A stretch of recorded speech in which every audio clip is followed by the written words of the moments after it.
We're getting the band back together. And by that, I mean, I'm gonna actually take it seriously for once. First time ever, now that I'm way too old to be in a band. I need a working and dedicated pedal board just for this project, my band, The Grumble. I thought, why not take you guys along for the ride as I put this pedal board together? Building a pedal board that's right for you is important because you need the right tools for the job. It's a great opportunity to show off your creative side, but there are some basics you should know, especially if this is your first pedal board build. Today I'm gonna show you the main types of pedals and effects you're gonna want on your pedal board. How much is all of this gonna cost? Am I still gonna be able to pay my mortgage? The types of actual boards you could choose from. What to consider when picking all of the aforementioned pieces, and how to actually put it together so you can use it.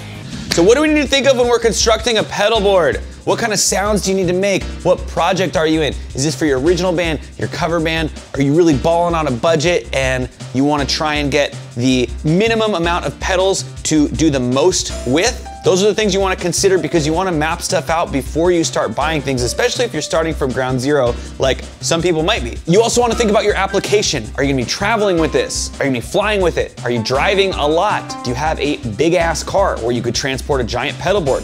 That's stuff that's really important because I've had one of those giant pedal boards that's the size of like a snowboard case, and you have to wheel it and it's like, oh man, I drive a used Ford Mustang. This actually doesn't fit in my car. Everything must have a symbiotic relationship. One thing that is overlooked sometimes is powering these pedals, right? Do you want to go fancy with something like a pedal power or the Strymon Ojai, or do you want to use a one spot and a daisy chain that can be like 30 or 45 bucks? Just for example, on my cover band pedal board, I used a Tom's line, whatever that is, and I used it for 4 years and I never had a problem with it once, and it cost me $30. It was delivered the next day. It's totally up to you, but there's pros and cons to each. Once you take all that stuff into consideration, you can start thinking about the size and type of pedal board that you want. I went with this fixed pedal board because it belongs to the singer in my band, Ian, and he probably forgot that I have it. Fixed pedal boards doesn't make these anymore, but there are some incredibly close alternatives that I'll mention at the end of the video. If you see anything with this type of design, I love this type of design. The two-tier design is so awesome. Really, really helps to not hit the pedals in the back row, especially if you're somebody who sings and plays guitar. You really don't have to pay as much attention doing the tap dance. I'll never go back to the single slanted pedal board for as long as I live, I promise. And you can keep things clean. I never do because I'm a dirty, disgusting pile of feces, but you definitely could keep things clean because there's holes for all your cabling and there's space underneath. You can put your power supply in here, and I just love it. So there's kind of like a basic category list of sounds every guitar player might use, right? We have a tuner, some kind of gain staging, which could be like fuzz, overdrive, distortion, maybe a wah pedal or some sort of octave pitch shifting thing, our modulation, which could include chorus, phaser, flanger, tremolo, and then our time-based effects like reverb and delay, and a boost. I don't have a ton of space on this board. I want to make setup as easy and quick as possible, so I opted for all mini pedals for the most part. The Turbo Tuner by Sonic Research. Super rugged and incredibly accurate strobe tuner. The Wampler Tumnus, very tiny clone.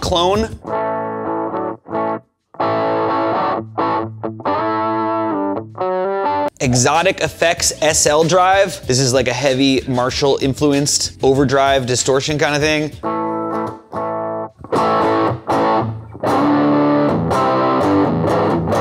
MXR Phase 95, the classic.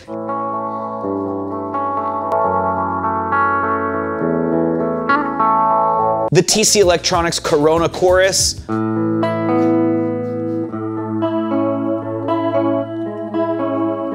It has the tone print thing, which is where you like beam presets from your phone into your guitar's pickups and it changes the pedal. It's completely insane. If you guys haven't done that, it's like some real Star Wars shit. The Ibanez Mini Tromolo. There's actually not a lot of options for mini tremolo pedals, and this is a really good one.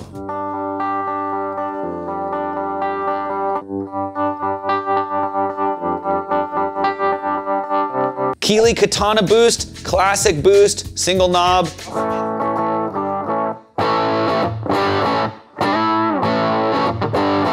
my only non-negotiable. You're thinking, wow, what a humongous pedal. This is the Seymour Duncan Vapor Trail. They don't make this anymore because they only do the Vapor Trail Deluxe, but I love the regular Vapor Trail so much. I actually leave this on all the time.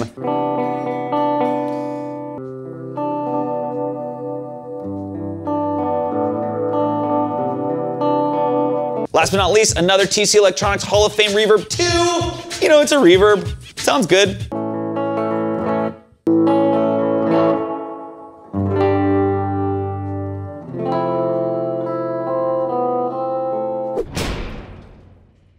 I'm using these little WBC World's Best cables. You can tell they're the world's best because I got them on Amazon. These pancake style connectors will let you get the closest between cables. My friend Jonathan has a shirt that has a picture of a telephone on it and it says, the closest distance between two friends. And I think a pancake connector patch cable is truly the closest distance between two friends. So again, Jonathan, you've been proven wrong. Anyway, order of effects is important. There is kind of like an accepted correct, I guess, but you can goof off and find out what works best for you, because when you're turning multiple effects on at once, each one informs the next. You know, typically people put their wah pedal before their fuzz pedals, but you might like the sound of a wah pedal after your fuzz pedal, or you might like the sound of your distortion pedal after your phaser or something like that, even though it's atypical. Okay, so we go tuner, and then we do our gain staging, and then we'll do our modulation.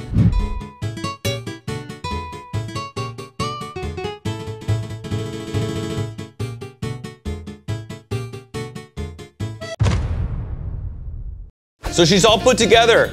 It is a total mess. It's very ugly. It should be a lot cleaner. What would be nicer is going underneath the pedal board with all of my cabling and my power. All of these barrel plugs should go underneath and go up through these holes so you won't see anything.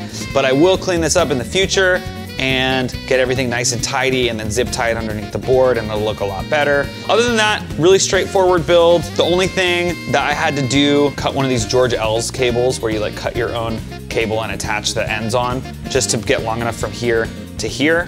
Otherwise, these are all pre-made cables. Just some stuff to keep in mind, you know, when you're building a pedal board, it is important to think about what you're housing it, just like a guitar case. You want to get something that protects these pedals. It doesn't have to be anything super fancy. You don't have to spend a ton of money. You can also get like old luggage or like a hard suitcase, briefcase, whatever. Being thoughtful of that sort of thing, because you do want to protect these. You don't want to be showing up at shows and then have shit break and then you're like unplugging each pedal trying to figure out where in the signal chain something broke. That's a huge pain. So take care of your stuff.